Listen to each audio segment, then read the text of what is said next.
Pemirsa, pada H-2 Idul Fitri, kepadatan di Pelabuhan Merak, Banten sudah mulai terurai. Terpantau beberapa pemudik menunggu antrian selama 1 jam, yang mana merupakan waktu normal. Untuk mengetahui kondisi langsung, sudah terhubung dengan kami Ifdal Amal dari Pelabuhan Merak, Banten.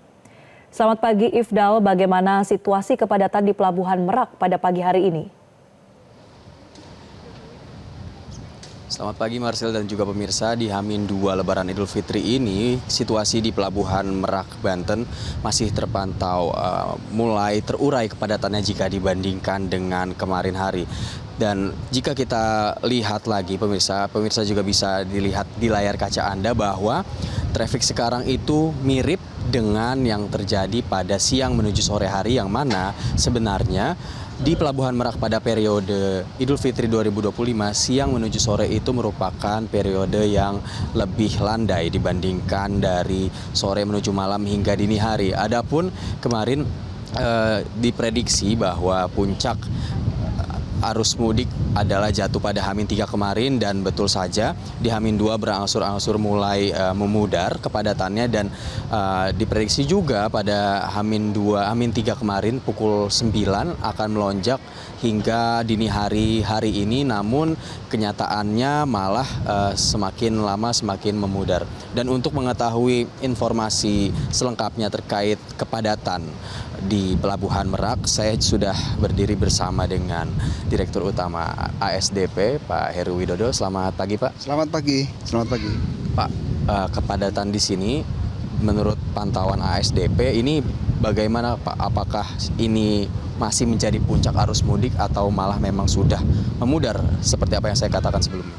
Kalau berdasarkan data reservasi tiket para pemudik ya, ini puncaknya adalah kemarin H-4 dan H-3 hari ini.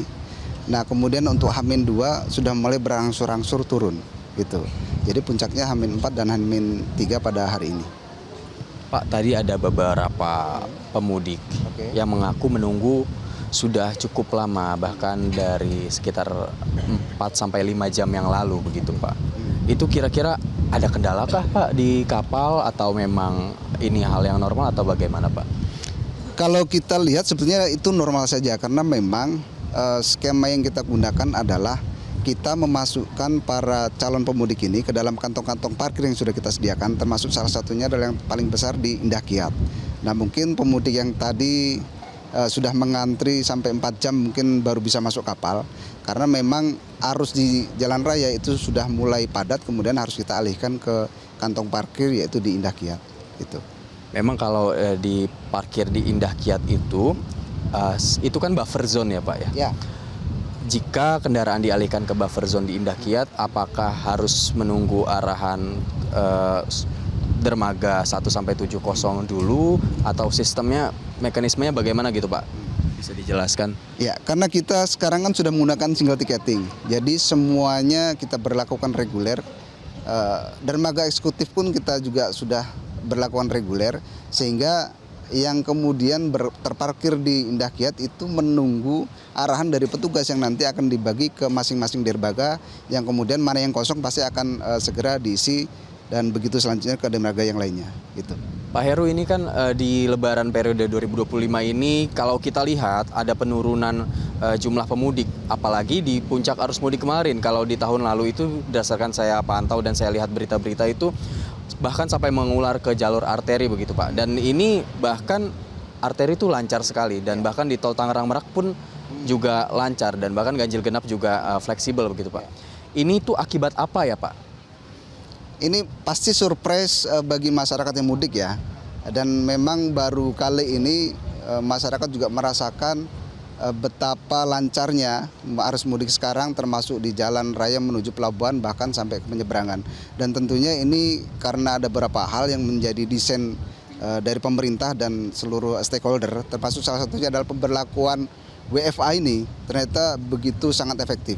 Ini terbukti pada H-10 sampai kemudian H-8 itu sudah ada terjadi peningkatan arus para pemudik. Itu artinya bahwa pemudik sudah mulai memilih jadwal pemberangkatan itu sejak dari awal. Meskipun di H-7 kemudian sampai H-5 itu terjadi penurunan, tapi kemudian naik lagi menjadi ke H-4 dan H-3 pada malam tadi gitu. Berarti memang karena adanya kebijakan digeser ke H-10 ini, si working from anywhere, itu jadinya para pemudik berangkat lebih awal begitu ya Pak? Ya, dan kemudian ini kan juga pengaturannya menjadi lebih rapi karena memang pembagian golongan kendaraan kita juga sudah atur. Misalnya di kendaraan golongan truk, ini semuanya dialihkan ke BBJ. Yang dulu truk itu menjadi momok bagi semua pemudik yang mereka menggunakan kendaraan kecil, itu selalu menjadi momok karena memang menjadi sumber kemacetan. Akhirnya lebaran kali ini dialihkan ke BBJ semuanya. Kemudian yang kedua, kita berlakukan single ticketing untuk dermaga eksekutif. Kita berlakukan reguler semuanya, sehingga masyarakat tidak lagi kemudian bisa memilih mereka mau berangkat pakai kapal apa, baik mau pakai kapal eksekutif itu nggak bisa.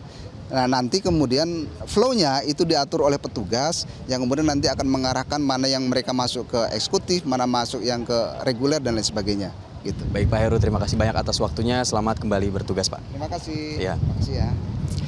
Demikian pemirsa wawancara saya bersama dengan Direktur Utama ASDP, Bapak Heru Widodo, dan ia menyatakan memang bahwa ada pergeseran tren jika dibandingkan dengan periode Lebaran 2024. Di sini sejak H-10 para pemudik sudah memilih untuk pulang ke kampungnya lebih awal karena sudah mendapatkan instruksi dari pemerintah bahwa setiap ASN diinstruksikan untuk menjalankan sistem kerja working from anywhere atau WFA pada H-10 atau 21 Maret 2025. Hal ini menyusul dari kebijakan liburan sekolah yang juga dimajukan dari H-7 menjadi ke H-10 begitu pemirsa.